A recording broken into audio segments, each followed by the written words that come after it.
नमस्कार, मी आकाश जाधव. सध्या पाहिलेल्या आपल्या थंबनेलच्या नंतर तुमच्या मनामध्ये एक उत्सुकता असेल की आपल्याकडे असलेल्या टीमच्या सोबत येणारी नवीन फॅकल्टी कोण, आणि या व्हिडिओच्या शेवटपर्यंत तुमच्यापर्यंत सगळी ही माहिती पोहोचली असेल. त्यामुळे व्हिडिओ पहिल्यापासून शेवटपर्यंत पाहायचा आहे. हे सांगत असताना, बोलत असताना मला सगळ्यात पहिल्यांदा एक स्टोरी तुमच्यासोबत जी ती शेअर करायची होती. मी आधी सांगितलं होतं की मी स्वतःहून कधीही बँक एक्झामचा अभ्यास केला नाही. मी तयारी केली होती कॅटच्या परीक्षांची. पण जेव्हा बँकिंगच्या एक्झामचं सेंटर हे छत्रपती संभाजीनगर आणि तत्कालीन औरंगाबाद हे नसायचं आणि एक्झामला मुलांना घेऊन पुण्याला घेऊन जावं लागायचं, वय साधारणतः त्या ब्रॅकेटमध्ये बसत होतं, तर मुलांच्या सोबत मी भरपूर एक्झाम दिल्या. खूप वेळेस इंटरव्ह्यूलाही गेलो नाही. साधारणतः जेवढ्या ठिकाणी एक्झाम दिल्या, इंटरव्ह्यू दिला, तर त्यातलं सिलेक्शन तुमच्या समोर आहे. पण हे सगळं होत असताना त्यामध्ये कॉमन थ्रेड जो मी माझ्या वारंवार वेगवेगळ्या युट्यूब लेक्चरच्या माध्यमातून तुमच्यापर्यंत सांगत होतो, ते म्हणजे मी रिझनिंग ह्या विषयामध्ये तयारी करत असताना कधीही सिटिंग अरेंजमेंट अँड पझल ह्या वाल्या पार्टला प्री असो मेन्स असो मी कधी हात लावला नाही आणि माझ्याने ते झालंही नाही किंवा त्याचा वेगळा अभ्यासही झाला नाही. त्या पाठीमागचं कारण कॅटच्या एक्झाममध्ये त्या काळात जी सिटिंग अरेंजमेंट अँड पझलची लेवल आणि त्याचं वेटेज होतं ते मुळात कमी असल्यामुळं त्याचा अभ्यास कधी केला नाही. आणि त्याच्यानंतर एक नेहमीचा आळस होता की मला एनईओ पास परीक्षा करून कुठं कोणत्या एखाद्या बँकेत जॉईन व्हायचंय, तर त्यामुळं कधी त्याचा अभ्यास केला नाही. पण तेवढं होऊ नये. साधारणतः एसबीआय पीओ 2 वेळेस कशी निघते, आयबीपीएस पीओ 5 वेळेस कशी निघते, तर त्याच्यासाठीचं अजून एक असतं माझ्याकडे होतं की क्वांट आणि इंग्लिश त्यातल्या त्यात बरं होतं. पण सोबत रिझनिंग मधलं क्रिटिकल रिझनिंगचा पार्ट हा कधीही इंग्लिश थोडंसं ठीकठाक असल्यामुळं तो सोबत असायचा आणि क्रिटिकल रिझनिंग आणि मिसलेनियसच्या भरोश्यावर साधारणतः विषयाची नैया पार होऊन जायची.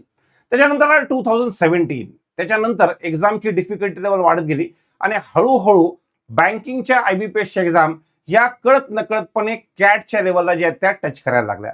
मग अशा वेळेला हे होत असताना सिटिंग अरेंजमेंट पझलची लेवल वाढीव होती, इतरही सेक्शनची लेवल जी ती वाढीव होती आणि विद्यार्थ्यांना एक ऑल राऊंड प्रिपरेशन लागत होतं की ज्या ठिकाणी तुमचा फॅकल्टी केपेबल पाहिजे मिसलेनियस रिझनिंग घ्यायला, तो केपेबल पाहिजे सेटिंग अरेंजमेंट पझल घ्यायला आणि सोबत तो केपेबल पाहिजे क्रिटिकल रिझनिंगचा पार्ट सुद्धा कव्हर करायला. आणि आता सध्याला आपल्या संकल्प एज्युकेशनच्या एवढ्या 13 वर्षाच्या इतिहासामध्ये वेगवेगळ्या फॅकल्टींनी संकल्प एज्युकेशनला समृद्ध केलेलं आहे. आता त्याच्यामध्ये एक नाव आणखी ऍड होतंय. हे नाव आहे नागेश ढगे सरांचं. जेणेकरून नागेश ढगे सर जसंही एकदा येतील, जॉईन करतील, येस त्यांनी केलेलं आहे. पण आल्याच्या नंतर प्लॅटफॉर्मच्या माध्यमातून निश्चितच मला असं वाटतं एखाद्या गोष्टीला 4 चांद लावणे जसं म्हणतात, तर ही सगळी गोष्ट सरांच्या माध्यमातून होणार आहे. तर मी सध्या सरांना आमंत्रित करतो सध्याच्या व्हिडिओमध्ये आणि आपण त्यांच्याकडून ह्या ओव्हरऑल ते काय काय करणार आहेत, काय काय करून घेणार आहेत त्याबद्दलची माहिती या व्हिडिओच्या निमित्तानं आपण पुढे कंटिन्यू करूयात. तर मी सरांना पहिल्यांदा आपल्या आजच्या लेक्चरमध्ये आमंत्रित करतो. Thank you so much sir. मी सगळ्यात पहिल्यांदा नागेश सरांचं जे ते संकल्प एज्युकेशन मध्ये स्वागत करतो आणि तिथून पुढे सर एक काही तुम्हाला जे वाटतंय काही शेअर करायचं असेल तर ते पुढे कंटिन्यू करा. सगळ्यात अगोदर सर थँक्यू सो मच, तुम्ही ही अपॉर्च्युनिटी मला देताय. संकल्प एज्युकेशन जे एक मोठं असं ह्या ठिकाणी भवितव्य जे आपण जे गेल्या 12-13 वर्षापासून जे मुलांना मदत करायचं त्यांच्या एक्झामिनेशन क्रॅक करण्यासाठी, त्याच्या जर्नीमध्ये मला थोडंसं त्या ठिकाणी तुम्ही ॲज अ पार्ट म्हणून बनवून घेताय, त्यासाठी सर्वात अगोदर थँक्यू सो मच. जेव्हा मी नॅशनल लेवलला त्या ठिकाणी काम करायचो तर त्या ठिकाणी नेहमी असं असायचं की एक्झाम अपडेट जर आली तर त्या ठिकाणी आम्ही कधी कधी असं म्हणायचो की एसबीआय क्लर्क की एक्झामिनेशन इस डेट पे होने वाली है. आणि अशी गोष्ट असायची सर की त्या ठिकाणी जर आम्ही आकाश जाधव सर हे नाव नाही घेतलं तर मुलांचे कमेंट्स यायचे, अरे आप सोर्स क्यों छुपा रहे हो, क्योंकि त्याच्यावरती आधीच तुम्ही व्हिडिओ जो आहे तो बनवलेला असायचा. नॅशनल लेवलला जी कोणती फॅकल्टी असती, जे काही एक्झामचे अपडेट असायचे ते नेहमी तुमच्या थ्रूच त्या ठिकाणी मुलं जे आहेत ते फॅकल्टीज ते मुलापर्यंत पोहोचवायचे. आणि तेव्हाही मला असं वाटायचं की कधी ना कधी एकदा ह्या व्यक्तींना मी भेटलं पाहिजे, त्यांच्याकडनं अशी काहीतरी न्यूज जी आहे ती अगोदर मी घ्यावं आणि मी ते व्हिडिओ बनवावं अशी माझी इच्छा असायची. पण आज ती इच्छेला कुठे ना कुठे त्या ठिकाणी मला असं वाटतं फळ भेटलेलं आहे. बऱ्याचशा ठिकाणून रोलर कोस्टर जर्नी माझी इथपर्यंत जी आहे ते नेहमी एका लास्ट या ठिकाणी आलेली आहे. आणि सोबत मला फक्त आधी इंट्रोडक्शन मध्ये मला तो पार्ट ऍड करायचा होता की ही व्यक्ती भरपूर विद्यार्थी जे व्हिडिओ पाहत आहेत त्यांच्यासाठी नवीन नाही. इनफॅक्ट मीही वेगवेगळ्या चॅनलवर सध्या कुठे कुठे काय काय चालू आहे, आपल्याला कोणत्या नवीन ऍक्टिव्हिटी घेता येईल हे पाहत असताना सरांची व्हिडिओ मी पहिल्यापासून पाहत होतो आणि त्या माध्यमातून टीचिंग असेल किंवा बाकी सगळ्या गोष्टी गायडन्स असेल, हा सगळा पार्ट त्यांचा एकदम तंतोतंतानी व्यवस्थित ह्या वेगवेगळ्या प्लॅटफॉर्मवर जो तो चालत होता. आता हे सगळ्या गोष्टी किंवा आपल्याला पुढे काय करायचं आहे, कसं करायचं आहे, कशा पद्धतीनं सरांची टीचिंग बॅचेससाठी असणार आहे, तर मला असं वाटतं सर एकदम डिटेलमध्ये तुम्ही त्या गोष्टी याच्या डिस्कस कराव्या. येस, आणि डेफिनेटली. निश्चितच ह्याच लेक्चरमध्ये नाही, आता सध्याला भरपूर काही गोष्टी ज्या आम्हाला बोलायच्या आहेत, होऊ शकतं की तुम्हाला सांगायच्या आहेत की ह्या व्हिडिओमध्ये कव्हर झाले नसतील, पण इथून पुढच्या अपकमिंग सगळ्या व्हिडिओमध्ये सर युट्यूबच्या मुलांना काय मिळेल की जे युट्यूबमधून करतील, काही बॅचेसचं प्लॅनिंग आपलं आहे का तर निश्चितच आहे, त्याच्याबद्दलचा पण व्हिडिओ 1-2 दिवसात येईल. तर या सगळ्या गोष्टी एकदा विद्यार्थ्यांशी चर्चा करा आणि लवकरात लवकर जे आहेत ते एकापेक्षा एक चांगले अनाउन्समेंट करून द्या. मी सरांना इथल्या आपल्या संकल्पच्या स्टेसाठी आणि लॉंग टर्म स्टेसाठी जे ते बिलकुल शुभेच्छा देतो आणि सोबत जेवढं जास्तीत जास्त चांगलं कॉन्टेंट तुमच्यापर्यंत आणता येईल, ते क्वांटचं असेल, रिझनिंगचं असेल, इंग्लिशचं असेल, जीएस असेल, ह्या पद्धतीनं ह्या अपकमिंग जे नवीन सीझन येत आहे त्या सीझनमध्ये निश्चितच एकापेक्षा एक चांगल्या गोष्टी असतील. त्यात सर कशा पद्धतीनं ह्या गोष्टी घेणार आहेत तो वाला पार्ट इथून पुढे नागेश सर कव्हर करतील. थँक्यू सो मच सर, तुम्ही ही अपॉर्च्युनिटी दिली. परत एकदा मला या ठिकाणी थँक्यू म्हणायचं आहे. जे संभाजीनगरला बँकिंग एक्झामचं पंढरी म्हणलं जातं, त्या पंढरीमध्ये मी या ठिकाणी आज आलेलो आहे. तर सर्वात अगोदर थोडंसं मी माझ्याबद्दल सांगेन, की मी कोण आहे, माझं काय या ठिकाणी एक्सपर्टीज आहेत आणि कशाप्रकारे मी तुम्हाला त्या ठिकाणी हेल्प करेन. सर्वात अगोदर माझं नाव आहे नागेश ढगे. या ठिकाणी मी एक मराठी माणूस आहे. मी इथेच सोलापूर हे जे आपलं गाव तिथे मी जन्मलेलं आहे. तर बँक एक्झामिनेशन सोबत आम्ही कॅट एक्झामिनेशन सुद्धा मी क्रॅक केलेलं आहे आणि जी महाराष्ट्र MBA सीट असते त्याच्यामध्ये पण माझा चांगले रिझल्ट्स आहेत आणि बरेचसे बँकचे मेन्स एक्झाम सुद्धा मी दिलेले आहे आणि 99% जे आहेत ते कॅटच्या LRDA सेक्शनमध्ये या ठिकाणी माझे आहेत. आता माझं जे जर तुम्ही युट्यूबला सर्च केला तर रिझनिंग बाय नागेश सर ह्या नावाने बरेचसे व्हिडिओज त्या ठिकाणी जे आहेत ते वेगवेगळ्या प्लॅटफॉर्मवरती मी घेतलेलं आहे. आता सर्वात महत्वाची गोष्ट ही आहे मित्रांनो, की तुम्हाला मी संकल्प एज्युकेशन थ्रू रिझनिंग या सब्जेक्टमध्ये काय त्या ठिकाणी घेऊन येतो याच्याबद्दल आपण थोडंसं डिस्कशन करूयात. सर्वात अगोदर तुम्हाला रिझनिंग मध्ये मी कसं ट्रान्सफॉर्म करेन याच्याबद्दल आपण डिस्कशन करूयात. आता सर्वांना माहिती असेल की रिझनिंग या सब्जेक्टमध्ये सर्वात अगोदर मुलांना असं वाटायचं की आपण थोडेफार जरी क्वेश्चन्स प्रॅक्टिस केले, एक 2-3 जरी आपले सेट बनले तर आपला पेपर जो आहे तो निघून जाईल, असं एक मनामध्ये प्रत्येक त्या ठिकाणी मुलाच्या मध्ये असायचं. पण आता एक्झामिनेशन जे आहे ते ॲडव्हान्स होऊन राहिलेले आहेत आणि त्याच्यासोबतच एक्झामिनेशन मध्ये कट ऑफ सुद्धा जो आहे तो चांगल्या मार्काला पोहोचलेला आहे. म्हणून जो आहे तो क्रिटिकल रिझनिंगचा पार्ट असेल किंवा मिसलेनियस पार्ट असेल, सगळ्यात इम्पॉर्टंट सिटिंग अरेंजमेंट जे पझल आहे त्याला सुद्धा आपण या ठिकाणी कव्हर करणार आहोत. तर जे आपण सुरुवात करणार आहोत तो पहिले जे आपले व्हिडिओज असतील ते असतील क्रिटिकल रिझनिंग वरती. बिकॉज क्रिटिकल रिझनिंग जो आहे SBI क्लर्क, SBI PO आणि IBPS POच्या मेन्स एक्झाममध्ये 9 ते 12 मार्काला म्हणजे 9 ते 12 मार्काला त्या ठिकाणी याच्यावरती क्वेश्चन जे आहेत विचारले जात आहेत.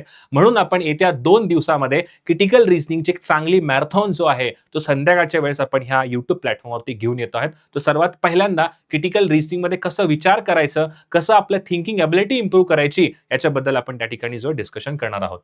नेक्स्ट आहे तो म्हणजे तुम्हाला मी एलिजिबल करेन प्रिलिम्स लेवलचे जे पझल्स असतात, खास करून PO लेवलचे, कारण की आता 90 डेजमध्ये ऑलमोस्ट SBI PO, IBPS POचे एक्झामिनेशन जे आहे ते आपल्या समोर आलेली आहे आणि या एक्झाममध्ये तुम्हाला माहिती असेल SBI POच्या रिझनिंग सेक्शनमध्ये ऑलमोस्ट 23 to 25 मार्क्सचा जो पेपर आहे तो आपल्या पझलवरती असतो. तिथे मिसलेनियसचा पार्ट हा फार कमी आहे. त्याच्यामुळे तुम्हाला प्रिलिम्स लेवलचे पझल जे आहे ते 3 मिनिटात कसे सॉल्व्ह व्हायला पाहिजे याच्याबद्दल जे आहे ते तुम्हाला ट्रेनिंग मी या ठिकाणी YouTube आणि आपले जे अपकमिंग बॅचेस आहेत त्याबद्दल तुम्हाला मी करणार आहे.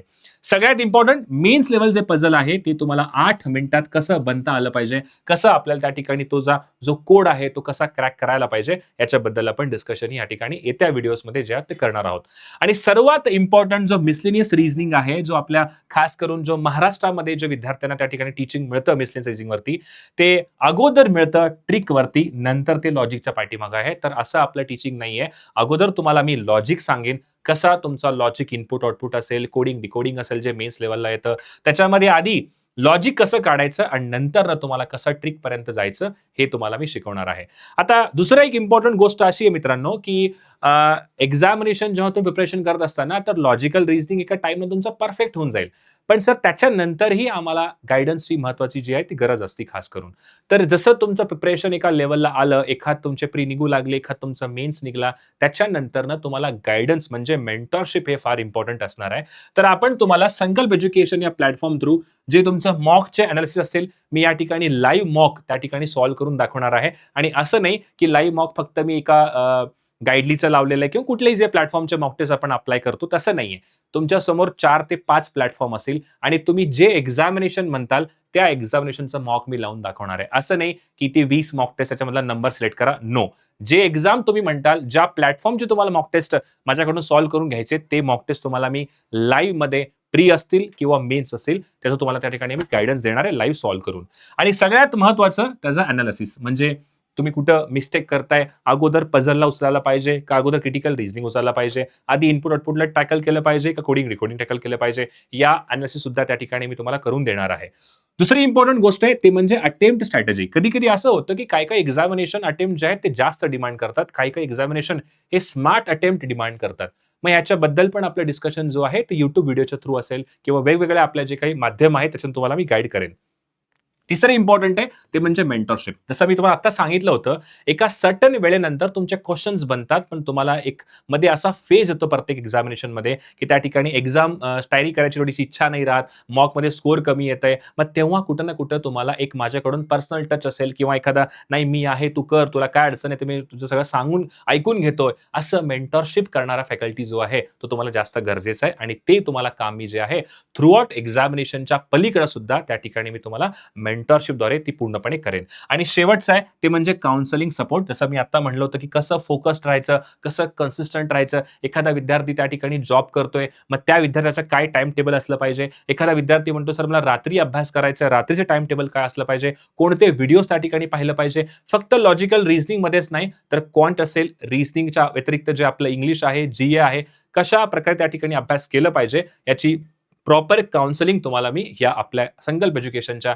प्लॅटफॉर्मसाठी जो आहे तो मी देणार आहे. आणि सगळ्यात महत्त्वाची गोष्ट म्हणजे इथे संकल्प एज्युकेशनमध्ये मी एक फुल टाईम फॅकल्टी म्हणून त्या ठिकाणी जॉइन झालेला आहे. तर माझ्याकडे असे काही वेगळे कुठले त्या ठिकाणी कामं नाहीयेत. मी सकाळपासून ते संध्याकाळपर्यंत पूर्णपणे संकल्प एज्युकेशन आणि संकल्पमध्ये जो कोणी विद्यार्थी येतोय, तो भले वेगळ्या क्लासचा असेल, त्या प्रत्येक विद्यार्थ्याला आपण जे आहे ते गाईडन्स, मेंटरशिप, काउन्सिलिंग जे आहे ते मी प्रोव्हाईड करायला या ठिकाणी अवेलेबल आहे. ठीक आहे. सो आपण सुरुवात करूयात. उद्यापासून जे आहे ते आपलं क्रिटिकल रिझनिंगची मॅरेथॉन जी आहे ती स्टार्ट होणार आहे. लगभग 1.5 ते 2 तासाचा आपला मॅरेथॉन असेल. त्याच्यामध्ये आपण वेगवेगळे जे चॅप्टर्स असेल त्याचे क्वेशन्स त्या ठिकाणी डिस्कस करणार आहोत आणि 2 मॅरेथॉन तुम्हाला मी घेऊन येतोय आणि त्याच्यानंतरनं जे आहे ते मेंटरशिप सेशन असेल किंवा एखादा स्ट्रॅटेजी सेशन आहे. कसं 45 डेजमध्ये आपलं प्रिपरेशन करायचं, कसं स्पीड वाढवायचं याच्याबद्दलही व्हिडिओज जे आहेत ते तुम्हाला पाहायला मिळतील. आणि शेवटच प्रिलिम्सवरती सुद्धा मी तुम्हाला पझल जे आहे ते घेऊन येणार आहे. एस-बी-आय पी-ओ आणि आय-बी-पी-एस पी-ओ या एक्झामिनेशनवरती.